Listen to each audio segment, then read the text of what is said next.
আসসালামু আলাইকুম। আমরা আজকে শিখব কিভাবে পাসপোর্ট থাকা সত্ত্বেও যাদের নিবন্ধন নেই, তাদের নিবন্ধন কিভাবে পাসপোর্টের মাধ্যমে বের করবেন। তো আমার চ্যানেল নতুন হয়ে থাকলে অবশ্যই সাবস্ক্রাইব করে পাশে থাকবেন এরকম ভিডিও পাওয়ার জন্য।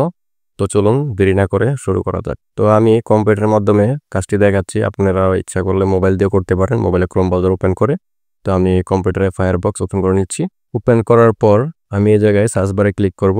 ক্লিক করে লিখব bdris.gov.bd, এটা লিখে সার্চ অপশনে একটা ক্লিক করব। ক্লিক করার পর সেম এরকম একটা ইন্টারফেস দেখতে পাবেন। তো ইন্টারফেসের মধ্যে জন্ম নিবন্ধন, এটার মধ্যে একটা ড্র্যাগ করবেন। এই জায়গায় লেখা আছে জন্ম নিবন্ধন তথ্য সংশোধন, তো এটার মধ্যে একটা ক্লিক করবেন।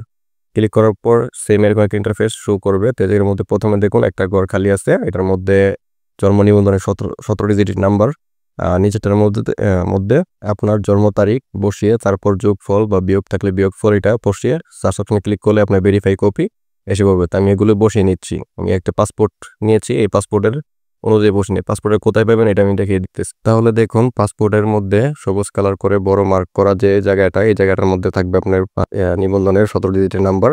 আর যে জায়গায় ছোট ডিজিট, এই ছোট ডিজিটে থাকবে আপনার জন্ম তারিখ, মাস, সাল। তো এই দুইটা দেখে আপনি উঠিয়ে নেবেন। নেওয়ার পর সার্চ অপশনে একটা ক্লিক করবেন। তো দেখুন আমি সার্চ অপশনে ক্লিক করার পর আমার কাঙ্ক্ষিত নিবন্ধন কি চলে এসেছে। আমি এখন এটা পিডিএফ ফাইল হিসাবে সেভ করতে পারবো, আবার প্রিন্টও করতে পারবো। তো যেহেতু আমার প্রিন্টার আছে, তো আমি এই জায়গার মধ্যে ডাইরেক্ট প্রিন্ট করে নিচ্ছি। তো আপনারা চাইলে এভাবে ঘরে বসে নিজের মোবাইল দিয়ে পাসপোর্ট থেকে নিজের নিবন্ধনের ভেরিফাই কপি বের করতে পারেন। সম্পূর্ণ ভিডিওটি দেখার জন্য ধন্যবাদ। আর চ্যানেলে নতুন হয়ে থাকলে অবশ্যই সাবস্ক্রাইব করে আমাদের পাশে থাকবেন। আসসালামু আলাইকুম।